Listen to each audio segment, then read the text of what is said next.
Dah. Okay.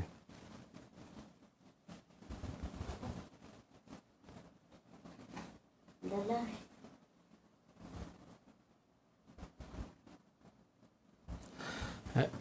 Assalamualaikum. Assalamualaikum warahmatullahi taala wabarakatuh. Alhamdulillah rabbil alamin.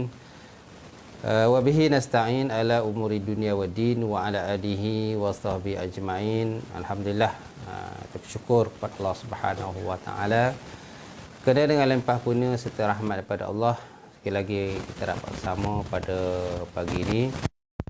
Dan pagi ini adalah menggantikan kita punya siaran disebabkan masalah.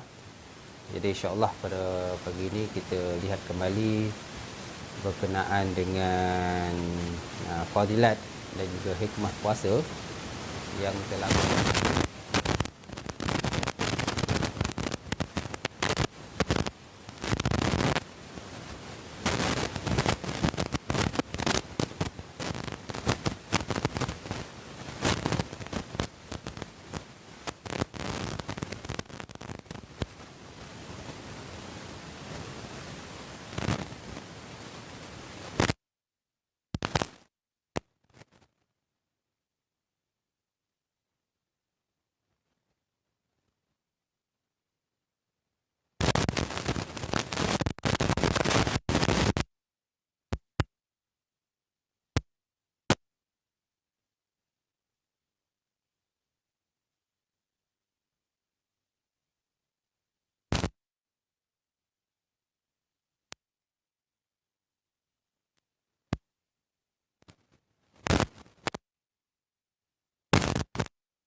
Dr. Wahbah Az-Zuhaili ada menyebutkan bahawa puasa mendidik jiwa untuk bertakwa kepada Allah Ta'ala terwujud dalam beberapa aspek, dia kata.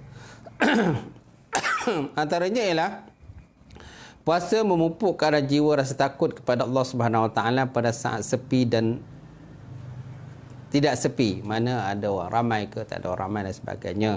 Sebab tidak ada yang menguasai orang berpuasa kecualilah Allah Subhanahu Wa Taala. Kalau dia merasa amat lapar atau haus dan dia tercium aroma makanan yang lazat atau melihat air yang jernih mengiurkan, air yang fresh kan, namun dia tidak mahu menyentuh perkara yang membatalkan puasa itu kerana dorongan imannya dan takutnya kepada Allah Subhanahu Wa Taala. Iman dan takut. So makna ke situ nampak ada perbezaan lah. Walaupun daripada sudut yang lain menyatakan bila orang beriman sudah tentu ada takwa kepada Allah Subhanahu Wa Taala. Jadi pada sudut yang lain ialah menyatakan pada kita bahawa iman dan takwa satu benda yang berbeza lah. Iman lain dan takwa lain. And orang yang beriman dia berpuasa. Orang yang beriman dia berpuasa. Tetapi dalam masa yang sama, puasanya boleh sempurna kalau dia tidak digabungkan dengan perasaan takut kepada Allah Subhanahu Wa Taala. Kerana orang yang berpuasa di situ diuji oleh Allah Subhanahu Wa Taala dengan berbagai ujian juga. Seperti diminta ketika berpuasa menahan diri daripada melihat benda yang haram. Kan dalam berpuasa juga menahan diri, diminta untuk menahan diri daripada bercakap pada benda yang lara-lara, perkara-perkara yang mungkar-mungkar, perkara yang keji dan sebagainya. Kemudian dengan berpuasa juga diminta seorang itu supaya mengawal anggota badan yang lain. Telinga, kan? Kemudian mulut, tangan, kaki dan sebagainya hendaklah dikawal. Jadi kat situlah kalau dia berjaya mengawalnya, maka akan timbullah perasaan iman satu, takwa. Iman dan takwa kepada Allah Subhanahu Wa Taala. Iman takut kepada Allah Subhanahu Wa Taala. Jadi kalau seorang itu berpuasa, walaupun dalam keadaan amat lapar sekalipun, amat dahaga dengan cuaca yang panas. Kerana makna Ramadan itu panas. Ramadan ni makna panas. Dan puasa ni difardukan pada tahun kedua Hijrah. Pada bulan Syaban pada tahun kedua Hijrah. Dan puasa ini maknanya panas. Kerana orang di sana di Arab tu panas pada bulan Ramadan itu. Jadi kita diuji dengan Allah Subhanahu Wa Taala dengan berbagai ujian. Bukan sahaja nak kita diminta beribadah kepada Allah Taala pada bulan Ramadan, malahan kita juga diuji dengan berbagai jenis ujian yang lain. Makanan, minuman, kemudian mata naklah dijaga dan sebagainya. Di samping itu suasana yang panas. Tapi di Malaysia ni kadang-kadang agak berbeza dengan suasana di Arab. Kerana di Malaysia ni kadang-kadang walaupun Ramadan pun kadang hujan turun jugalah. Baik. Jadi apabila syahwat terlihat begitu menarik hati, namun dia tidak memperturutkan dorongan nafsunya kerana takut melanggar larangan puasa, berarti dia malu kepada Allah Subhanahu Wa Taala dan ingat kepada Allah Subhanahu Wa Taala. Jadi di mana tuan-tuan, bila kita puasa kat situ ada perasaan muraqabah. Muraqabah maknanya perasaan dia yakin bahawa Allah Subhanahu Wa Taala memperhatikan. Mana muraqabah asalnya mengintai. Di sini maknanya dia merasa yakin bahawa Allah Subhanahu Wa Taala muraqabah memperhatikan tingkah laku dan juga gerak-geri dia ketika berpuasa. Dan muraqabah ni maknanya samalah dengan makna ihsan. An ta'budullah ka'annaka tarahu fa illam takun tarahu fa innahu yaraka. Jadi apabila hawa nafsu menguasai jiwa, dia cepat ingat, mudah kembali dengan bertaubat, terus ikhlas kepada Allah Subhanahu Wa Taala.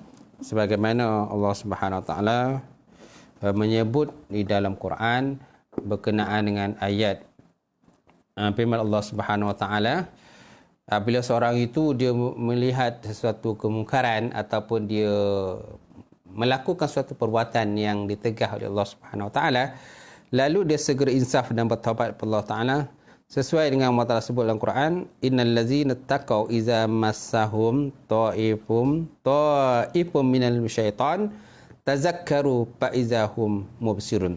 Sesungguhnya orang-orang yang bertakwa apabila mereka dirasuk oleh sekumpulan syaitan, maka mereka segera ingat dan segera sedar. Mereka segera ingat dan juga segera sedar. Surah Al-A'raf ayat 201. Jadi daripada ayat itu jelas kepada kita bahawa ciri-ciri orang yang beriman kepada Allah Subhanahu Wa Taala, dia mesti ada perasaan iman dan takwa. Takut kepada Allah Subhanahu Wa Taala, sampai itu dia merasakan Allah Taala memperhatikan segala gerak-geri yang dilakukan ketika berada di bulan Ramadan yang mulia ini. Mudah-mudahan Allah Subhanahu Wa Taala Ramadan yang dia harapi dan dulu ini, maka mudah-mudahan Allah Subhanahu Wa Taala akan mengampunkan dosa dan juga kesalahannya. Sesuai dengan firman Allah Subhanahu Wa Taala, hadis Rasulullah sallallahu alaihi wasallam, man shoma Ramadan imanan wa ihtisaban ghufira lahu ma taqaddama min dzambi. Barang siapa yang berpuasa pada bulan Ramadan dengan perasaan beriman kepada Allah Subhanahu Wa Taala, wa ihtisaban, dan juga mengharap-harap pahala kepada Allah Subhanahu Wa Taala, ghufira lahu ma taqaddama min dzambi, nescaya diampunkan akan segala dosa-dosanya yang telah terdahulu. Baik. Kemudian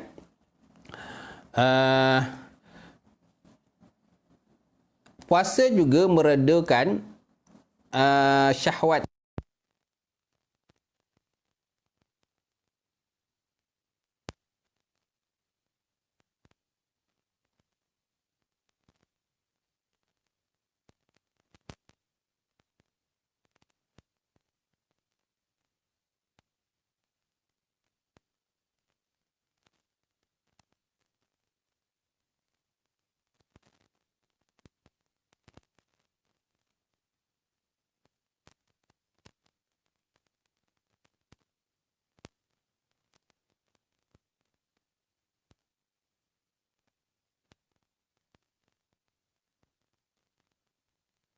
Kurangkan pengaruh syahwat sehingga dia kembali ke batas normal dan keadaan tenang. Sebagaimana sabda Rasulullah sallallahu alaihi wa ala alihi wasallam, as-saum jundah. Puasa itu merupakan pelindung. Yakni puasa mencegah pelakunya dari melakukan kemaksiatan kepada Allah Subhanahu wa taala. Kemudian Rasulullah SAW juga menyarankan kepada golongan-golongan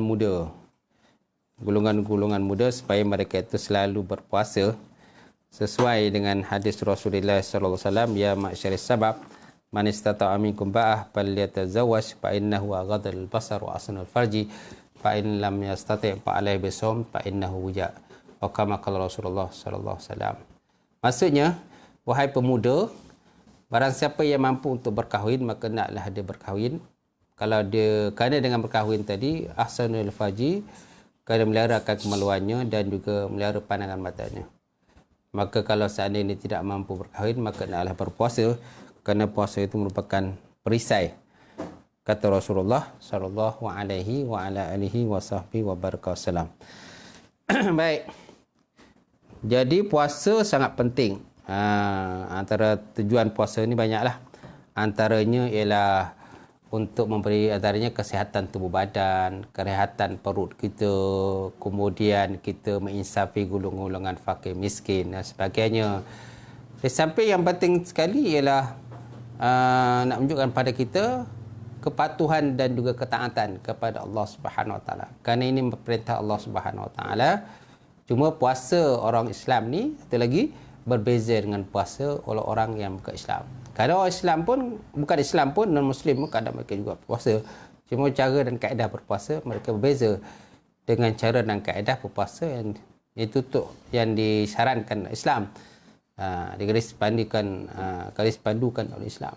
Kerana Islam ini puasanya mulai daripada terbit fajar sehinggalah terbenam matahari. Sedangkan golongan-golongan bukan Islam mereka berpuasa juga. Cuma berpuasa mereka kadang ada yang berpuasa 24 jam. Yang berbeza dengan Islam. Ada yang berpuasa tidak makan makanan berdaging. Dan sebagainya. Ada puasa penuh. Kan 1 minggu puasa penuh. Kan siang malam berpuasa. Jadi berbeza dengan cara dan kaedah yang disuruh oleh baginda Rasulullah sallallahu alaihi wa ala alihi wasallam. Baik. Kemudian kita lihat ada satu hadis berkenaan dengan kelebihan umat baginda Rasulullah SAW berkenaan dengan puasa. Rasulullah bersabda, "U'tiyat ummati khamsatu asya' lam tu'ti li ahadin min qablahum. Al-awwal, idza kana awwalu lailah min syahri Ramadan, yanzurullahu ilaihim birahmah. Wa man nazarallahu ilaihi birahmah la yu'azzabuhu ba'dahu abada. Wasani, ya'burullahu ta'ala al-malaikah bi istighfari lahum. Wasalis, anna raihatun famul sha'im atyabu minallah mirihil miski. Wa rabi' ayyakullahu ta'ala li jannati ittahizi zinataka wa yaqulu tuba li ibadil mu'minin wa hum awliya'i. Wal khamis, yaghfirullahu lahum jami'a." Atau kama qala Rasulullah SAW. Rasulullah SAW bersabda, "Diberikan kepada umatku 5 perkara yang tidak diberikan kepada salah seorang pun daripada sebelum mereka. Al-awwal, yang pertama, iza kana awalu lailah min Ramadan, yanzurullahu ilaihim birahmah. Apabila adalah awal malam daripada bulan Ramadan, Allah SWT menilik mereka itu dengan tilikan rahmat. Pada awal Ramadan saja lagi Allah Ta'ala telah menilik umat baginda Rasulullah ini dengan tilikan rahmat. Man zarallahu ilaihi birahmah la yu'azzibahu ba'dahu abada. Barang siapa yang Allah Ta'ala menilik kepadanya dengan tilikan rahmat, nescaya orang itu tidak akan diazab oleh Allah Subhanahu wa taala abadan selama-lamanya. Masya-Allah. Ini kelebihan umat baginda Rasulullah. Jadi berbanggalah, berbahagialah kita menjadi umat baginda Rasulullah. Kerana pada awal Ramadan sahaja lagi Allah Taala dah menilik kita dengan tilikan rahmat. Wasani, ya'murullah al-malaikah bi istighfari lahum. Allah Ta'ala memerintah kepada malaikat beristighfar kepada mereka. Allah Ta'ala minta kepada malaikat meminta keampunan, berdoa kepada orang-orang yang beriman kepada Allah, iaitu pada umat baginda Rasulullah. Yang ketiga, anna rahiyatul famul sha'im atyabu minallah miri miski. Sesungguhnya bau mulut orang berpuasa itu terlebih wangi si Allah Subhanahu wa taala daripada bau kasturi. Masya-Allah. Ini kelebihan Rasulullah. Walaupun dari segi zahiriatnya mulut orang berpuasa ini satu bau yang tidak enak, tetapi di sisi Allah Subhanahu wa taala seperti bau kasturi. Yang keempat, ayakulullah taala li jannati ittahizi zinataka wa yaqulu tuba li ibadil mu'minin wa hum awliya'i. Yang keempat, Allah Ta'ala berfirman kepada syurga, "Wahai syurga, naklah kamu berhias-hias." Dan Allah Ta'ala berfirman, "Tuba, berbahagialah kepada hamba-hambaku yang beriman padaku, wahum awliyai, dan mereka itulah terdiri pada wali-wali aku." Yang kelima, yaghfirullahu ta'ala jami'ah. Allah Ta'ala mengampunkan bagi mereka itu semuanya. Masya Allah. Jadi 5 kelebihan umat baginda Rasulullah yang dinyatakan oleh baginda Rasulullah sallallahu alaihi wasallam. Jadi berbahagialah kita tuan-tuan menjadi umat baginda Rasulullah sallallahu alaihi wasallam. Baik, kemudian darjat orang berpuasa. Jadi orang berpuasa ni dia mengandungi 3 darjat. As-saum salasah darajat. Orang berpuasa ada 3 darjat. Pertama, puasa orang awam. Yang kedua, puasa orang khawas. Dan yang ketiga, puasa hawasul hawas. Jadi bagaimana dikatakan puasa orang hawas? Puasa orang awam. Puasa orang awam ini kaful batni wal faraji min qada'i syahwat aidan. Jadi puasa orang awam ini puasa iaitu menahan diri perut dia, kan, kemudian kemaluannya daripada qada' syahwat, menunaikan kehendak nafsu syahwat dia. Sedangkan mulutnya, mata dia, tangan dia semua tidak dijagalah. Ini puasa orang hawas. Puasa segi zahiriat sahajalah. Tetapi kemaluan dia, kan, kemudian perut dia, dia tidak menahan diri daripada menunaikan kehendak perut tadi. Makan dengan, maknanya puasa juga. Tapi bila makan tu, waktu dia berbuka tu makan dengan, kan, ataupun ketika dia bersahur pun makan banyak lah. makan banyak atau makan benda yang diharamkan Allah Subhanahu Wa Taala. Baik, jadi perutnya dia hanya menahan diri pada perut dan kemaluannya daripada menunaikan syahwat, tetapi dalam masa yang sama anggota badannya tak jaga. Baik, hanya puasa dari segi perut sajalah, kemudian kemaluan saja. Kemudian yang kedua, puasa orang hawas, iaitu puasa orang soleh. Iaitu puasa orang soleh ini kapal jawarih minal asam, menahan diri daripada segala anggota daripada melakukan dosa. Fala yatimu zalika illa bi gunawati khamsati asya, dan tidak sempurnalah demikian puasa tadi dengan melazimi 5 perkara. Yang pertama, ghaddul basar. Yang pertama iaitulah menahan pandangan mata daripada setiap benda yang keji. Menahan pandangan mata daripada setiap benda yang keji yang dicela oleh Allah Subhanahu Wa Taala. Yang pertama. Kemudian yang kedua, hifzul lisan minal ghibah. Yang kedua ialah menahan lisan, menahan lidahnya daripada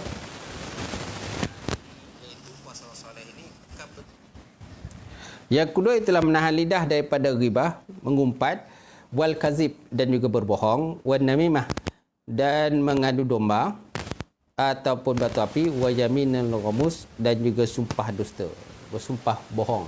Wallahi wa billahi wa tallahi, demi Allah, dia tidak melakukan tapi sebenarnya dia melakukan. Dia tidak melihat sebenarnya dia melihat. Ini katakan sebagai sumpah dusta. Yang kedua, menahan lidah daripada mengumpat, bercakap bohong, mengadu domba, dan juga sumpah dusta. Ini yang kedua tadi. Kenapa? Kerana ada satu hadis baginda Rasulullah SAW di mana Rasulullah bersabda, khamsatu asya tahbitul saum, 5 perkara yang membatalkan pahala puasa. Puasa tidak batal tapi pahala puasa itu hilang.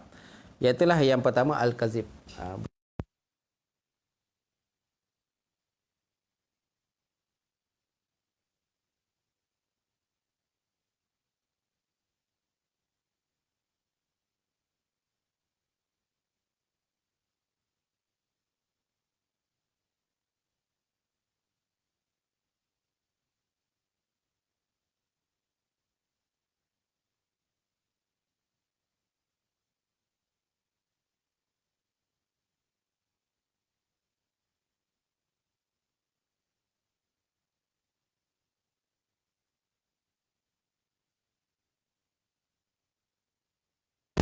Buat fitnah mendengar orang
daripada melakukan perkara yang boleh membatalkan akan pahala puasa mereka. Baik, kemudian yang kelima, masih lain kategori yang kata puasa hawas.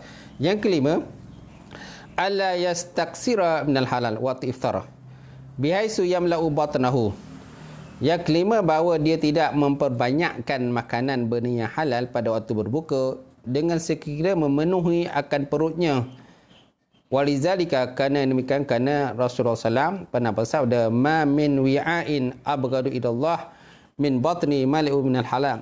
Tiada daripada ruang ataupun rongga yang dibenci oleh Allah Subhanahu Wa Taala daripada perut yang dipenuhi dengan benda yang halal. Jadi maknanya, walaupun kita dituntut ada pada satu sudut memakan benda yang halal, kan, kerana setiap daging yang tumbuh benda haram itu, maka neraka lah lebih aula. Tetapi dalam masa yang sama, Islam menegah kita kata melampau-lampau dalam makan benda yang halal. Walaupun benda itu halal, tapi kita dilarang daripada melampaui had yang sepatutnya makan terlampau banyak. Ketika berbuka, menyebabkan kita menjadi malas. Ketika nak berkiam, nak bertarawih, kemudian nak bertadarus dan sebagainya, menyebabkan kita malas untuk mengerjakan ibadah kepada Allah Subhanahu Wa Taala. Ataupun malas untuk bangun sembahyang maghrib, solat maghrib lah. Kenapa? Kerana makanan penuh dalam perutnya sehingga badannya jadi malas, letih dan sebagainya untuk mengerjakan ibadah kepada Allah Subhanahu Wa Taala. Jadi itu dikatakan sebagai puasa orang hawas ataupun puasa orang yang soleh.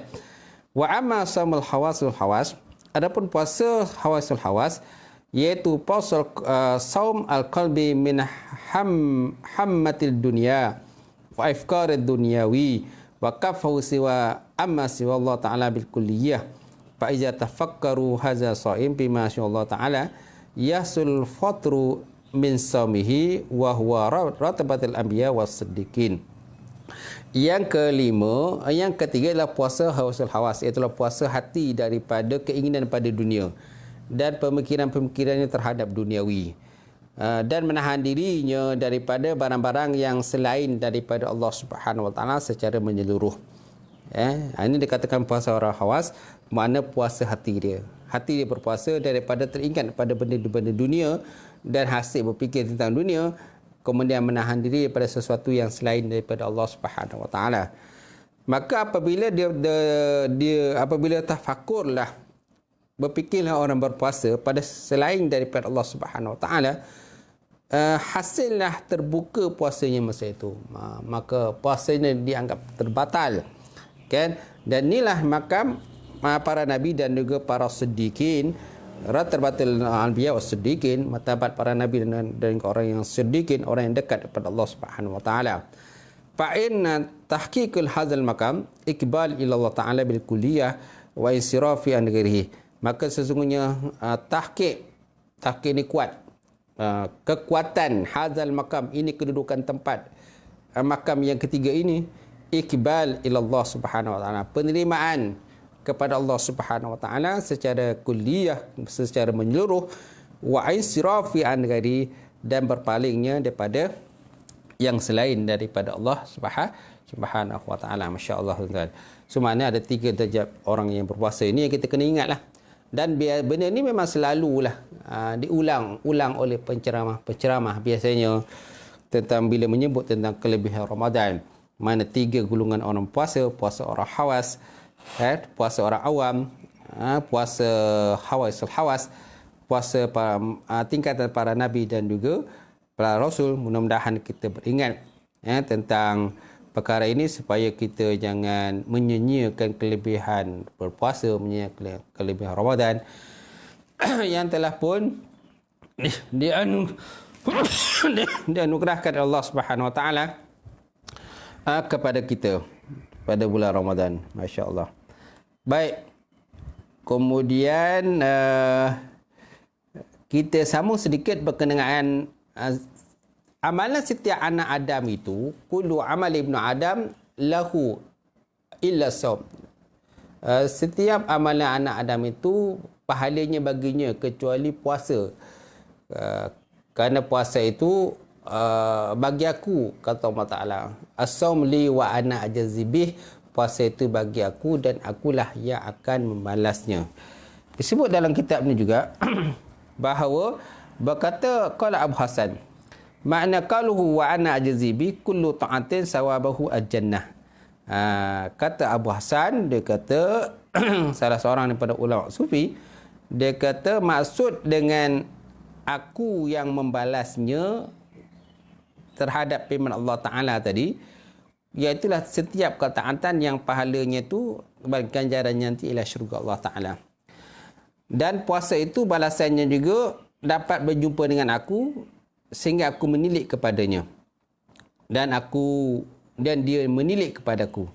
Jadi ganjaran orang berpuasa juga akhirat besok kan dia dimasukkan dalam syurga Allah Ta'ala. Kemudian Allah Ta'ala menilik kepadanya dan dia juga akan menilik kepada Allah Subhanahu Wa Ta'ala. Dan Allah Ta'ala akan berkalam dengan dia dan dia juga akan berkalam dengan Allah Subhanahu Wa Ta'ala. Bidalosu dengan tidak ada perantaraan dan juga tidak ada penterjemah ketika dia berbicara dan juga berkalam-kalam dengan Allah Subhanahu Wa Ta'ala. Kama qalahu fi Mukhtasar Rawdah, sebagaimana berkatalah oleh Hasan dalam kitabnya Rawdul Mukhtasar Rawdah. Oleh itu dia menekan pada kita naklah kita melihara tentang perkara ini dalam bab puasa ini dan beri nasihat pada orang lain juga sampai pada orang lain. Wala takun minal mutasyabihina, dengan kamu menjadi orang-orang yang mutasyabihin, kan orang yang bertasyabuh yang menyerupai dengan orang-orang yang selain daripada orang Islam dalam bab berpuasa ini. Kemudian haruslah bagi orang berpuasa itu bahawa menyentuh akan isterinya. Harus. Wa yazul shaim ayyamusa imra'atahu. Harus bagi orang puasa itu menyentuh atau memegang isterinya. Wa yuqabbilaha fi Ramadan, dan mencium akan isterinya pada bulan Ramadan indama iza kana ya'manu ala nafsih, di ketika mana amanlah ia pada dirinya. Ketika amanlah ia daripada dirinya. Aman daripada telajak lah. Fa in khafa an nafsihi jima, maka jikalau takut di atas dirinya telajak dengan melakukan persetubuhan au inzal ataupun keluar air mani binafsin nafsi, dengan sebab menyentuh tadi, memegang isi dan sebagainya, fala yazuzu zalika, maka tidak haruslah demikian. Tak harus, tak digalakkan. Kerana Nabi pun pernah menyatakan bahawa kan aku saja yang boleh menahan diri. Kerana Nabi pernah melakukan qublah, mencium isi baginda Rasulullah pada bulan Ramadan. Jadi sahabat pun tanya, ya Rasulullah, macam mana bolehkah aku juga melakukan? Maka Rasulullah kata, kamu jangan lakukan. Kerana Rasulullah ini dirinya terpelihara, kan, nafsu yang terpelihara berbanding dengan orang-orang yang lain lah. Baik, kemudian berkata Sa'id Al-Musayyib, la yubahu li-sha'im takbil wal masu khafa aw lam yakhaf. Berkata pula Sa'id Al-Musayyib, tidak harus bagi orang puasa itu mencium isterinya dan juga memegang isterinya sama ada dia takut ataupun tidak terjerumus pada benda yang seterusnya. Lima rawaan Ibn Abbas, sebagaimana ada satu hadis riwayat daripada Ibn Abbas, anna syaba qama ila Ibn Abbas, terdapat seorang laki-laki yang datang, seorang pemuda datang kepada Ibn Abbas. Maka dia berkata kepada Ibn Abbas, ya Ibn Abbas, bolehkah aku mencium isi aku pada aku berpuasa pada bulan Ramadan ataupun selain Ramadan? Maka Ibn Abbas berkata, tak boleh. Pakar ma ilahi syekh. Kemudian lelaki itu pergi, pemuda lagi datang pula seorang lelaki tua. Kemudian lelaki tua itu pun bertanya kepada Ibn Abbas pertanyaan yang sama. Ya Ibn Abbas, dia kata, bolehkah aku mencium isi aku pada Ramadan padahal aku berpuasa wa ana shaim? Maka Ibn Abbas kata boleh. Fa'ada ilahi syab. Kemudian datanglah lelaki yang tadi, pemuda tadi yang tanya soalan yang sama dengan lelaki tua tadi. Ibn Abbas menjawab pada lelaki pemuda tadi, dia kata tak boleh, sedangkan lelaki tua tu boleh. Maka faqala lahu, maka berkatalah pemuda itu kepada Ibn Abbas, atuhillu lahu ma hurriman alayya, adakah engkau menghalalkan bagiku, adakah engkau menghalalkan baginya sebagaimana engkau mengharamkan atasku? Wa nahnu ala dinil wahid, sedangkan kita berada di agama yang satu. Faqala, maka Ibn Abbas berkata, li'annahu syekhun yamliku irbah wa anta syabun la tamliku irbah. Maka Ibn Abbas kata, dia tadi orang tua yang boleh memiliki akan maruah dirinya, mana nafsu dia, sedangkan kau pemuda, kamu tak boleh nak menguasaikan nafsu kau. Itu sebabnya aku menjawab, aku menjawab kamu tak boleh. mencium isteri kamu pada bulan Ramadan atau bulan puasa, sedangkan orang lelaki tua tu kata, aku kata boleh. Macam tu. Baik. Dan berkata kil wal muradu bisaum kahrun adullah. Dan kata kil maksud dengan berpuasa itu kegagahan musuh Allah Taala. Fa inna wasilatu syaitan asyahwat. Kerana sesungguhnya wasilah syaitan itu ialah syahwat. Fa inna ma taqiya syahwat bil ukuli wasyarabi. Hanya saja kuatlah syahwat tadi dengan makan dan minum. Fala yastafidu minas saum kahrun adullah Taala. Maka tiada faedah daripada puasa, kan, kekuatan musuh Allah Subhanahu Wa Taala dan pecahan syahwat kecuali bitazlilin nafsi, dengan menghinakan diri dengan mengurangkan makan, menghinakan diri dengan kurang makan. Jadi maknanya syaitan ni dia mengalir berjalan dalam saluran darah manusia. Oleh itu baginda Sallam menyarankan kepada kita supaya kita kena berpuasa, kerana bila kita puasa, kan, maka kita menyempitkan saluran darah itu. Kan, jadi syaitan susah untuk bergerak dan juga mempengaruhi orang-orang yang berpuasa. Baik. Baik, kemudian ada satu kisah hukiyat annal majusa ra'a ibnahu fi Ramadan ya'kulu bis-suq fadrabahu. Ada satu kisah di mana ada seorang lelaki Majusi, dia telah melihat akak anaknya pada bulan Ramadan makan di kedai. Ada lelaki Majusi ni penyembah api lah. Kan, dia ni satu hari dia lihat anak dia makan di kedai. Kan, pada bulan Ramadan. Fadhar bahu, maka dia tangkap anak dia, maka dia pukul anak dia. Kan? Faqala lima lam tahfazu hormatul muslimin fi Ramadan. Maka dia lalu pada anak-anak dia, kenapa engkau tidak menghormati orang Islam pada bulan Ramadan? Walaupun kita beragama-agama yang lain, kamu Majusi, tetapi kenapa kau tak menghormati orang Islam, kan, dengan kemuliaan Ramadan mereka? Kemudian tuan-tuan, tak lama lepas tu pamatal majus. Kemudian matilah Majusi tadi. Fara'ahu alim fil manam ala saratil izzah min jannah. Maka seorang alim telah bermimpi melihat lelaki Majusi itu di atas katil kemuliaan fil jannah, dalam syurga Allah Subhanahu Wa Taala. Masya-Allah tuan-tuan, dia lihat, orang alim tu lihat, terkejutlah dia lihat lelaki itu dalam syurga tuan-tuan. Faqala alastu majus. Alasta majusian. Maka berkatalah orang yang alim itu kepada orang Majusi tadi, ini dalam mimpi, film mana ni mimpi. Maka dia kata, alasta majusian, bukankah kau orang Majusi? Kenapa kau boleh dapat kemuliaan ini? Faqala bala. Maka kemudian berkata, ya.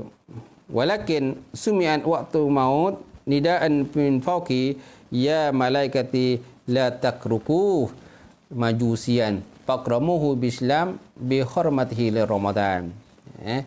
Maka berkatalah lelaki Majusi itu dalam mimpi, aku dengar pada waktu kematian satu suara daripada atasku, ya malaikat, wahai malaikat, janganlah kamu meninggalkan akan majusi ini, maka hendaklah kamu muliakan majusi ini, kan, dengan Islam, dengan kehormatannya pada bulan Ramadan.